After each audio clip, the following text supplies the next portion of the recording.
Hello and welcome back to the Miami Sports Bar Podcast. My name is Joey and I am your host of the Miami Sports Bar Podcast. Let me be clear, the only reason that I am making this emergency podcast is because of the situation that we find ourselves in after Thursday Night Football, September 12th, 2024. It's tough. We can we can quickly speak about week one. And week one, we played the Jaguars, and as I told a lot of people, my opinion is basically that we had given up 17 points in the first half, shut them out in the second half, and ended up winning the game, made the plays when it mattered most. Travis Etienne forced fumble by Javon Holland with that peanut punch. And we win the game. And then now we have a big game against a rival, a big rival. And started out, at first you have a pass play that you see Tyreek wave himself off. So what I was trying to allude to is that the first interception, right before this play, Tyreek Hill gets overthrown by Tua and then waves to the sideline to substitute himself out. And when you see Tua throws the ball, hits this man in the chest, bounces off, and gets intercepted. Second interception was Robbie Chosen. And third interception was Teron Armstead and other guy being out. And it doesn't even matter because the game is a game. It doesn't win or loss doesn't matter when you lose your starting quarterback. I'll tell you right now. And shout out to not all the Bills fans, but a lot of Bills fans and the Bills players for taking a knee next to Tua when he went down. I can't, and I guess sorry for the mess in my room, but it's funny. It's not funny. Because, he had a perfect year of health last year. Not perfect, but when it came to this concussion issue, and then he proved so many people wrong, and now he just gets to prove all these haters right. And it's so crazy how inhuman we are. It's one thing when you're talking about the knees and the elbows and the shoulders. You're talking about someone's brain. There's nothing you can do to strengthen your brain from getting concussed, There's nothing you can do. Nothing anybody can do. And he worked so hard and he was so confident. Like, you just see, as hard as I watch and as hard as I appreciate the Dolphins, I really got that vibe that, this was that year that he just, thought he was the man. He's ready to play.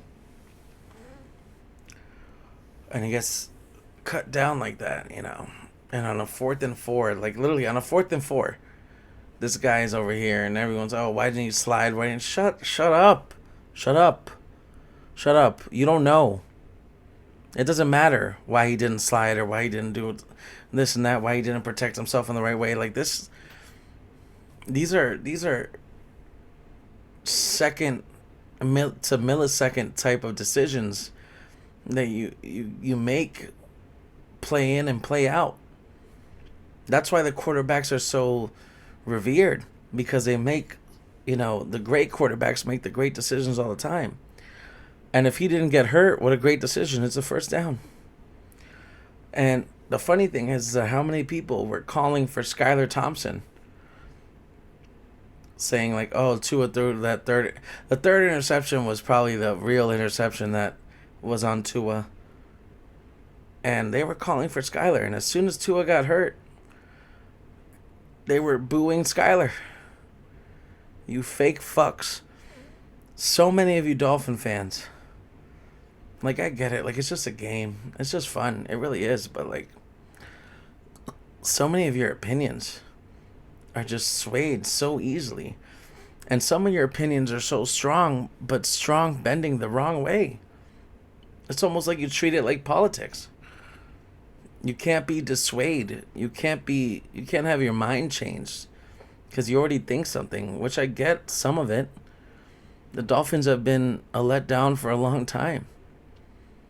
But a lot of you don't even give them the opportunity to prove you right. And the really sad thing is, and I'll tell you right now for free, that if Tua decides to retire, we're done. The Dolphins are done, not this year, for years. For years. If Tua's done, the Dolphins are done for years, barring some crazy out of this world trade. And even if we traded for another elite quarterback, and yes, I'm calling Tua elite. And if we traded for another elite quarterback, what we would have to give for that quarterback would just make us trash. That's all I know. That's all I know. It's sad. And you know, Tua, this will never make it to you, but I love you. I've been one of your biggest fucking fans since you've been drafted. I've always believed in you. I watched you grow. I've been a big defender of you. I pray for you. And I'm not a religious man. But I pray for you. I pray for your family. You deserve better. Because this fan base was never going to give it to you. And I do hope that you can come back healthy and prove everybody wrong and prove me right. And even if I'm still wrong at the end of the day, I will always know. And a lot of us, because there are a lot of Tua believers too. I know that. And even if we're wrong, we'll know that you were handed the short straw, you know? A brain injuries are like, that's the one. That's the one.